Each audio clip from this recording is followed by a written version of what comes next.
According to multiple news outlets, the United States has given Witness Protection Program access to El Chapo's son, Ovidio Guzman, after he turned in El Mayo Zambada. Guzman Lopez, known as El Raton, is no longer listed under the U.S. Federal Bureau of Prisons, BOP, custody. His BOP record indicates that he was released on July 23rd.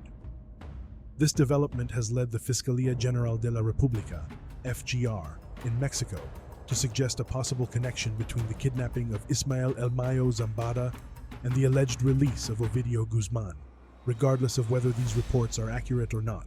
This was without question an American operation years in the making. Knowing full well they were taking out a stabilizing figure and force within the organization where the old-style cartel code, however twisted you may think of it, still exists. No women, no kids when taking out enemies. Of course, U.S. resources were used in his apprehension, the DEA was involved, and even more obvious, and make no mistake, other agencies within the U.S. that operate at a higher level were most likely there to steer the operation and give it a go or no-go because of the instability and bloodbath it could potentially unleash. The strength at the very core of the Sinaloa cartel lies in its family ties. I would argue family loyalty is more rooted than any mafia organization, and much like Italian culture, Mexican culture is rooted in family over all else.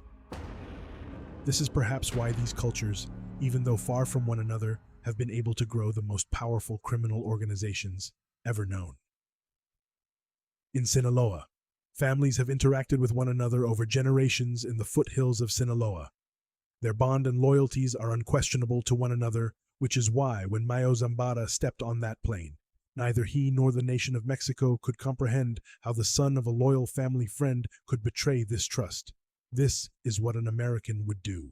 This strength is also the weakness that was exploited by having the sons of a cartel leader betray and do the unthinkable, betray this bond and stab at the hearts of the family, not just one family, but stabbing every family members in the heart of the organization.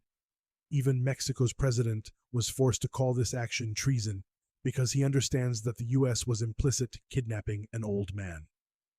This arrest operation has upset the horse cart and has begun to destabilize the region. The United States does not want a strong, stable Mexico. It prefers a weak, unstable neighbor it can exploit.